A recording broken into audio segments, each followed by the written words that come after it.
Good morning students. SV academy Rawla की online classes में आपका हार्दिक स्वागत है। Class 12th subject English, lesson first, book first rainbow. तो आज की इस वीडियो में आपकी फर्स्ट बुक रेनबो का फर्स्ट लेसन स्टार्ट करने जा रहे हैं। पिछले वीडियो में अपने सेकंड बुक का लास्ट लेसन ख़त्म किया था। तो लेसन फर्स्ट वाटर यानी कि जल, ऑथर हैं इसके प्रोफेसर सीवी रमन, जिनका पूरा नाम चंद्रशेखर वेंकट रमन, लेकिन वे सीवी रमन के नाम से प्रसिद्ध थे और उन्हें भौतिक विज्ञान के क्षेत्र में नोबेल पुरस्कार प्राप्त हुआ था। उन्होंने जो भी सिद्धांत दिए उन्हें रमन प्रभाव के नाम से जाना जाता है।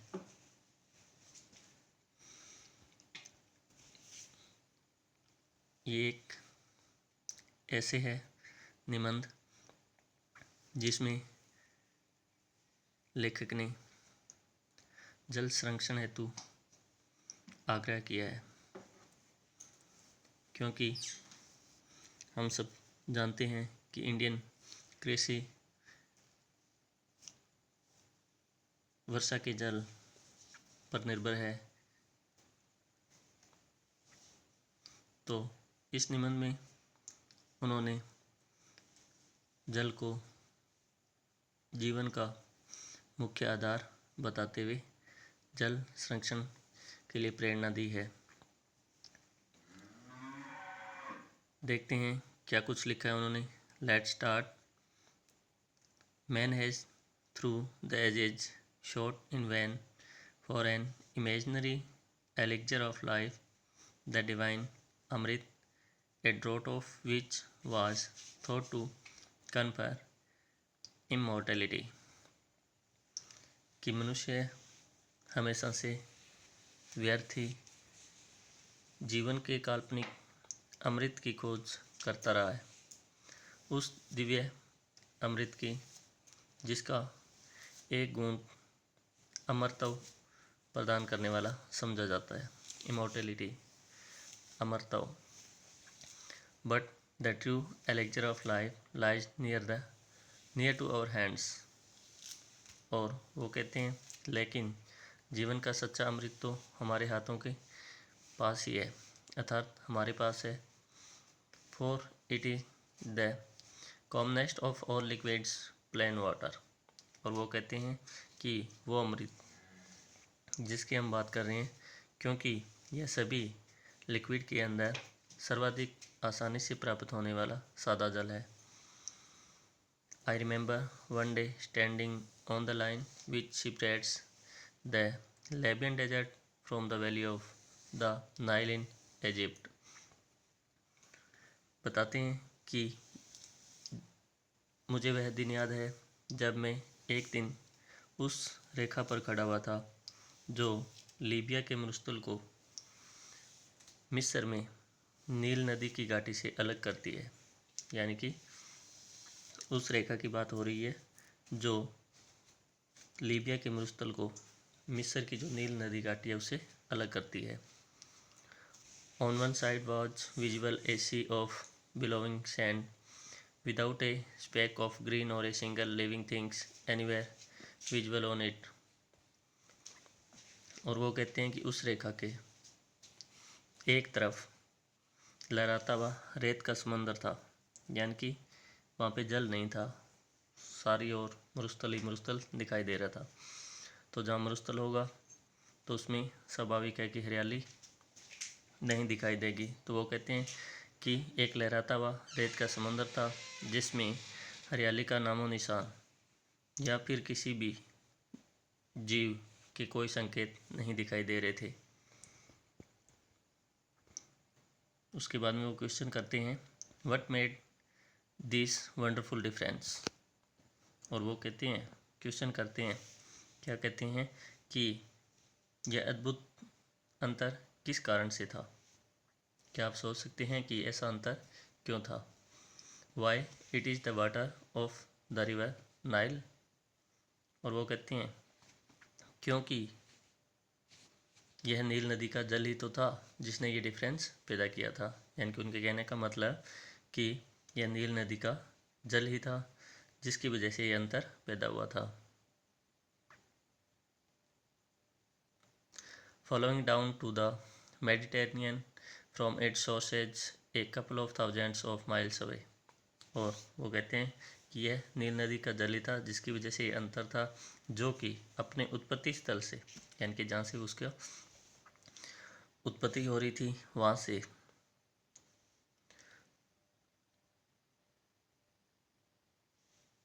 2000 मील दूर भूमध्य सागर की ओर बह रही थी।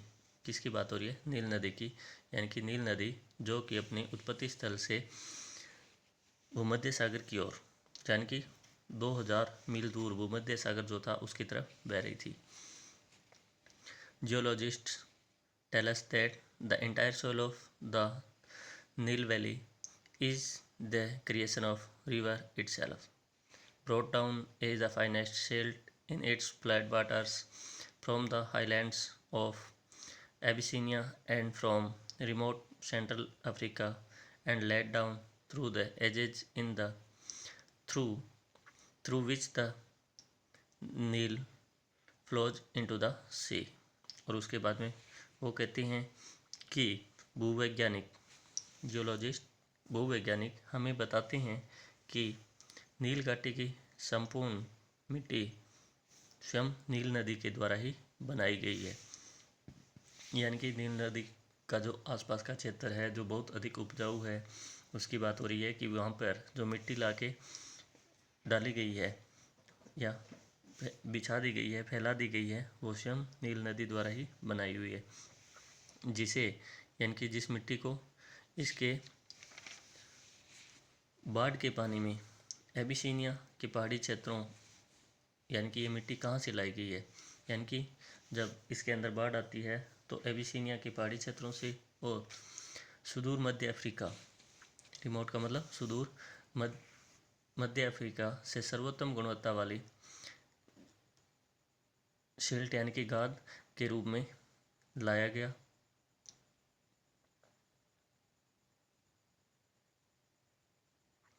और बहुत लंबे समय से उस प्रणाली में जमा किया गया, जिसे होकर नील नदी समुद्र की ओर बहती है या फिर कह सकते हैं कि समुद्र में गिरती है। यानी कि इसका जो अपना रास्ता था उसके अंदर एबिसिनिया के पहाड़ी क्षेत्रों से और सुदूर अफ्रीका के क्षेत्रों से जो अच्छी गुणवत्ता वाली गाद है उसको लाकर जिस एक क्षेत्र से ये बह रही थी उसमें लाकर जमा कर दिया गया। Egypt in fact was made by its river. और मिस्र जिसकी हम बात कर रहे हैं वास्तव में उसे इस नदी के द्वारा ही बनाया गया है। Its ancient civilisation was created and is sustained by the life giving waters which come down year after year with unfailing regularity. और उसके बाद में वो कहते हैं कि इसकी प्राचीन सभ्यता का निर्माण एवं पोषण निरंतर नियमित रूप से, यानी कि वर्ष दर वर्ष बहकर आने वाले इसके जीवनदायी जल के द्वारा ही किया गया है। किसकी प्राचीन सभ्यता की बात हो रही है, मिस्र की। यानी कि मिस्र की जो प्राचीन सभ्यता है उसका निर्माण और पोषण किसके द्वारा हुआ है, तो वो इस नदी के जल के द्वारा ही हुआ है। I give this example and could give many others to emphasize that this common substance which we take for granted in our everyday life is the most potent and the most wonderful thing on the face of our earth। और उसके बाद में वो कहते हैं कि मैं यह उदाहरण इस बात पर जोर देने के लिए दे रहा हूँ और बहुत से अन्य उदाहरण भी दे सकता हूँ कि यह साधारण द्रव जिसका हम अपने दिन प्रतिदिन के जीवन में कोई महत्व नहीं समझते हमारी पृथ्वी पर सर्वाधिक शक्तिशाली तथा सर्वाधिक अद्भुत वस्तु है। यानी कि वो कह रहे हैं कि जिस तरह से हम पानी को व्यर्थ में बहाए जा रहे हैं, हम इसके महत्व को नहीं समझते हैं, लेकिन अगर पृथ्वी पर पाए जाने वाले किसी भी द्रव पदार्थ की बात करें तो उन सब में सबसे अधिक शक्तिशाली और सबसे अधिक अद्भुत कोई चीज़ है तो वो जल है। It has played a role of vast significance in shaping the course of Earth's history and continues to play the leading role in the drama of life on the surface of our planet। और बाद में बताते हैं कि इसने यानी कि जल ने पृथ्वी के इतिहास की दिशा को आकार देने में अत्यधिक महत्वपूर्ण भूमिका निभाई है और हमारे ग्रह यानी कि पृथ्वी ग्रह की सतह पर जीवन रूपी ये जो नाटक चल रहा है, इसमें यह निरंतर सर्वाधिक महत्वपूर्ण भूमिका भी निभा रहा है। There is nothing which adds so much to the beauty of countryside as water, be it just a little stream trickling over the rocks or a little pond by the wayside where the cattle quench their thirst of an evening। और उसके बाद में वो बताते हैं कि जल हमारे ग्रामीण क्षेत्रों के सौंदर्य में जितनी वृद्धि करता है उतनी कोई और चीज़ नहीं करती। यानी कि अगर ग्रामीण क्षेत्रों की सुंदरता की बात की जाए तो इस सुंदरता को बढ़ाने के अंदर जल सबसे महत्वपूर्ण है, अन्य कोई भी चीज़ नहीं है।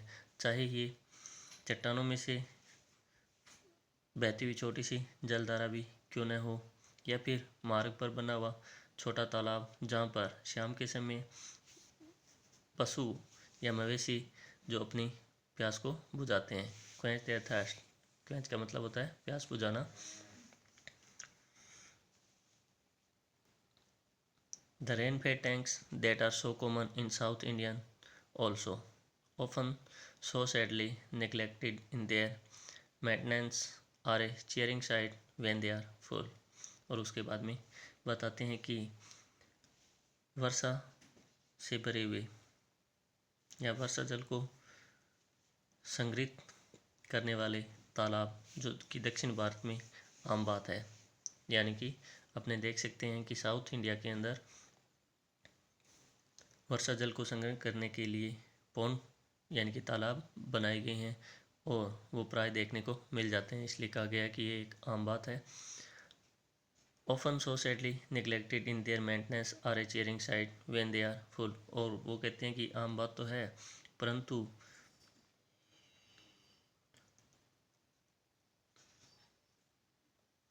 दुख की बात यह है कि इन्हीं तालाबों के रख रखाव में इनकी उपेक्षा की जाती है।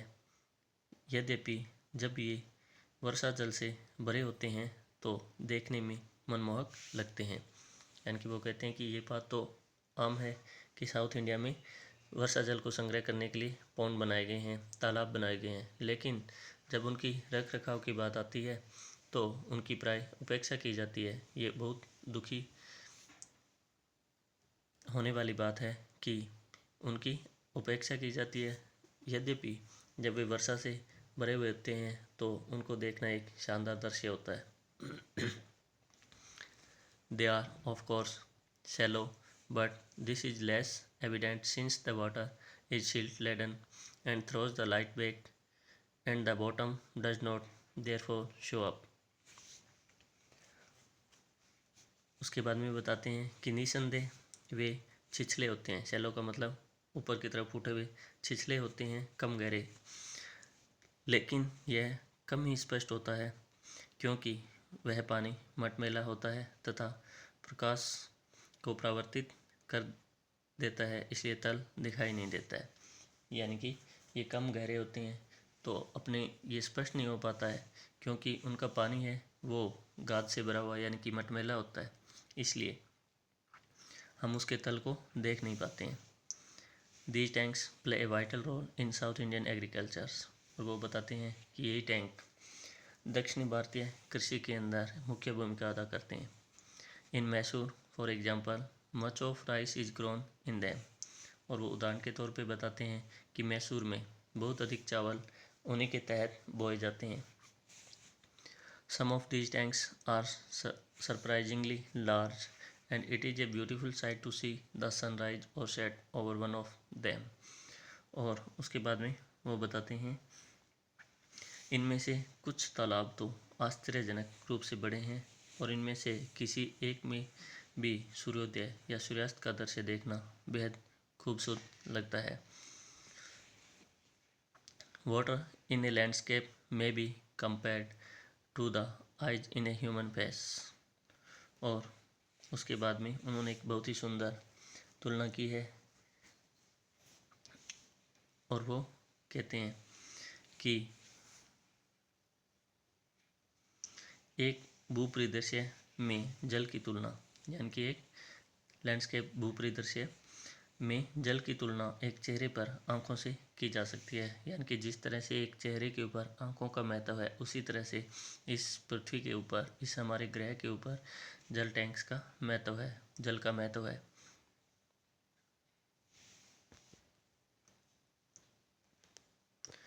It reflects the mood of the hour, being bright and gay when the sun shines, turning to dark and gloomy when the sky is overcast। और उसके बाद में उन्होंने कहा है कि जब आकाश बादलों से ढक जाता है तो यही जल धुंधला व उदास दिखाई देता है। यानी कि यहाँ पे मनुष्य के उस मूड से बात की है कि जिस प्रकार मनुष्य की मन स्थिति या मनोस्थिति दिन में प्रसन्न व सायंकाल अंधकार होने पर उदास या निराशाजनक हो जाती है, उसी तरह से ये जल है जो कि जैसे ही आसमान बादलों से ढक जाता है तो ये भी उदास दिखाई देता है और धुंधला हो जाता है। One of the most remarkable facts about water is its power to carry silt or finely divided soil in suspension। और उसके बाद में उन्होंने कहा है कि जल के विषय में एक सर्वाधिक उल्लेखनीय बात है उसकी गाद या सूक्ष्म कणों वाली मिट्टी को घोल कर ले जाने की शक्ति। यानी कि एक तो मिट्टी के साथ जो उपजाऊ सूक्ष्म कण है उनको यह अपने पानी के साथ घोल कर ले जाती है। सस्पेंशन का मतलब होता है घोल या मिश्रण। This is the origin of the characteristics colour of the water in rain tanks. और उसके बाद में कहते हैं कि वर्षा जल से भरने वाले तालाबों के जल के विशिष्ट रंग जो होता है उसका मूल कारण भी यही है। This colour various with the nature of the earth in the catchment area and is most vivid immediately after a fresh inflow following rain।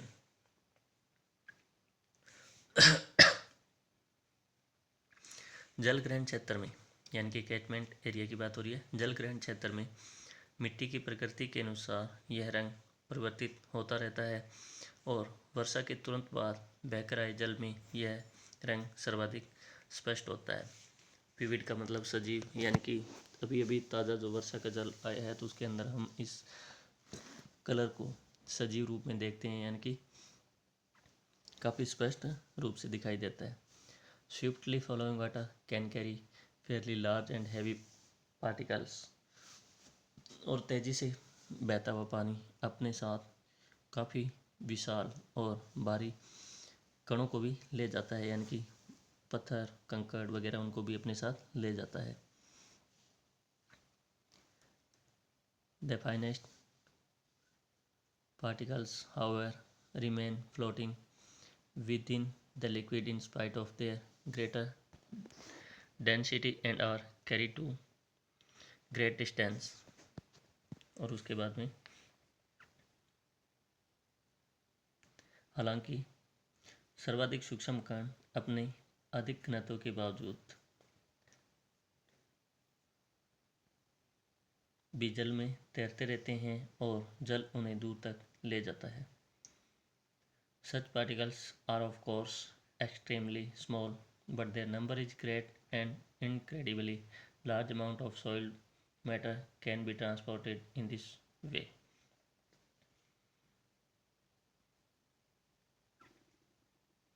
इस प्रकार के कण वास्तव में अत्यधिक छोटे होते हैं परंतु वे बड़ी संख्या में भी होते हैं।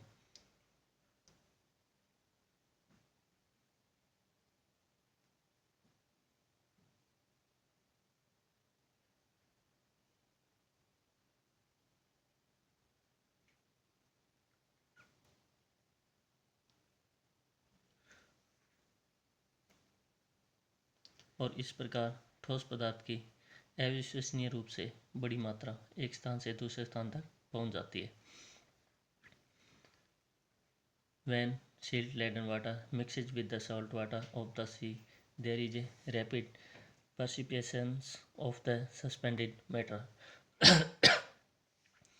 और वो कहते हैं कि जब यह मटमैला जल समुद्र के खारे जल से मिलता है तो बहकर लाए गए पदार्थ का अवक्षेपण तेजी से होता है। This can be readily seen when one travels by steamer down a great river to the deep sea। यह तब बड़ी आसानी से देखा जा सकता है जब कोई व्यक्ति स्टीमर द्वारा किसी बड़ी नदी से गहरे समुद्र की ओर यात्रा करता है। The colour of the water changes successively from the muddy red और brown of silt through varying shades of yellow and green finally to the blue of the deep sea. यानी कि यह जल किस तरह से परिवर्तित होता है। जिस समय यह ताज़ा होता है तो इसका कलर मटमैला होता है, लेकिन जब यह नदी से होते हुए समुद्र के खारे पानी से मिलता है तो उसका अवक्षेपण होता है और वो किस तरह से अपना कलर चेंज करता है उसी के बारे में बताया जा रहा है कि जल का रंग निरंतर मटमैले लाल या गाद के भूरे रंग से पीले और हरे रंग की विभिन्न परिस्थितियों से होता हुआ अंत में गहरे समुद्र के नीले रंग में बदल जाता है। Those great tracts of land have been formed by silt thus deposited in evident on an examination of the soil in alluvial areas। जलोढ़ क्षेत्रों में मिट्टी के परीक्षण से स्पष्ट होता है कि जल द्वारा बहाकर लाए गए इस प्रकार की मिट्टी के जमा होने से बड़े बड़े भूखंड निर्मित हुए हैं। Such land consisting as it does of finely divided matter is usually very fertile। और ऐसा भूखंड अत्यंत सूक्ष्म पदार्थों से मिलकर बना होने के कारण प्राय बहुत उपजाऊ होता है। यानी कि जिसमें नदियों के द्वारा बहाकर लाए गए जो गाद है वो अधिक उपजाऊ होती है। तो आज के इस वीडियो में इतना ही। नेक्स्ट वीडियो में अपने से कंटिन्यू करेंगे। तब तक के लिए goodbye. Thanks for watching and have a nice day.